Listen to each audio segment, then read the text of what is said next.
For weeks, I could not stop thinking about the woman I saw in the palace window. Was it really Princess Adanna? Or had my imagination filled in the pieces of an old story? Life in the village continued as usual, but something had changed inside me. Every time I looked toward the palace, I felt as though it was watching me back. Then, one morning, my father received an invitation sealed with the royal emblem. "The harvest festival is almost here," Babatunde said as he unfolded the letter. I smiled. "Can I come with you?" He looked at me for a moment before nodding. "You may, but remember what I told you." "I know," I replied. "Stay close and never wander away." The morning of the festival arrived with clear blue skies. People from villages across the kingdom filled the roads leading to the palace. Merchants carried colorful fabrics, carved wooden masks, baskets of fruit, and beautiful handmade jewelry. Musicians filled the air with the sound of drums, flutes, and talking drums. Laughter echoed across the palace grounds. For the first time, I walked through the enormous palace gates. Everything was more beautiful than I had imagined. The gardens were filled with bright flowers. Tall trees shaded stone pathways. Large fountains reflected the sunlight like glass. Servants hurried from one building to another while royal guards greeted important visitors.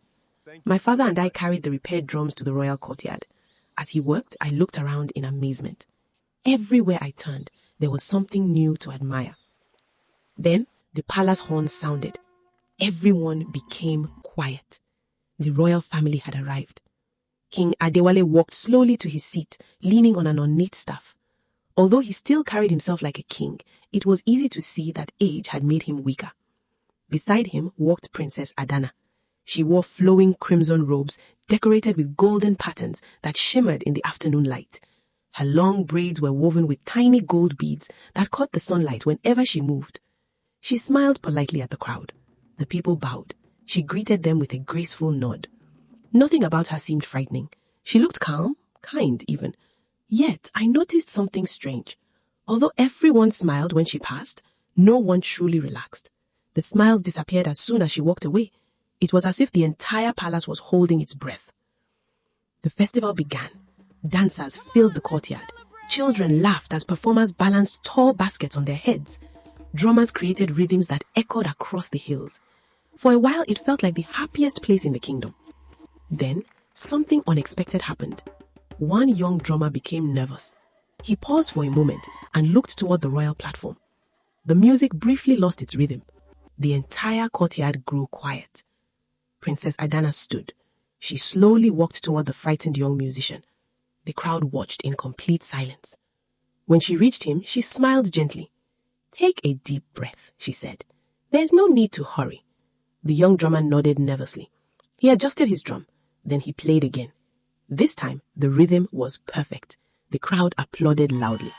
Princess Adanna smiled once more before returning to her seat. Everyone seemed relieved. My father quietly continued working. "She could have embarrassed him," I whispered. "But she didn't." Babatunde looked around before answering. Remember, Kofi, not every story tells the whole truth." Those words stayed with me for the rest of the evening. As darkness settled over the palace, hundreds of lanterns lit the gardens. Music continued beneath the stars. Guests laughed together while storytellers entertained children near the fountains. The palace felt warm and welcoming. Yet, I couldn't shake the feeling that something remained hidden beneath its beauty. While carrying a repaired drum to one of the storage rooms, I accidentally turned into the wrong hallway. It was unusually quiet. The sounds of the festival faded behind me. The walls became older. The lanterns were fewer. As I turned the corner, I noticed an elderly woman arranging small clay bowls on a wooden table. She wore simple ceremonial robes decorated with beads and shells. Her silver hair was tied neatly behind her head. She looked up and smiled. "I've seen you carrying drums since you were very small," she said. Her voice was calm, peaceful. "I'm Elder Zuri." I'd heard her name before. Mama Nia once mentioned that Elder Zuri was one of the wisest women in the royal court. "You look curious," she said with a gentle smile. "I suppose I am." She laughed softly. "Curiosity is not a bad thing. It only becomes dangerous when it forgets to be patient." Before I could ask another question, footsteps echoed through the hallway. Princess Adanna appeared. She smiled when she saw Elder Zuri. "You have prepared everything?" "Almost," Elder Zuri replied. Princess Adanna noticed me standing nearby. For a moment, neither of us spoke. Then she smiled. You are Babatunde's apprentice. Your father does beautiful work. Thank you, Your Highness. I hope you are enjoying the festival. Her smile lingered for a moment. Then she and Elder Zuri disappeared through a carved wooden door at the end of the hallway. Just before it closed, I noticed something unusual. Behind the doorway, stone steps led downward into darkness. The door quietly closed. Almost immediately, music from the festival returned as though nothing had happened. I stood there staring at the empty hallway. My father's warning echoed inside me. Never wander through the palace alone. But another voice spoke even louder, the voice of curiosity. And somehow, I knew that hidden staircase would eventually change everything. Wouldn't you want to know what really changed and why that staircase is deep beneath the palace? Watch out for part 3.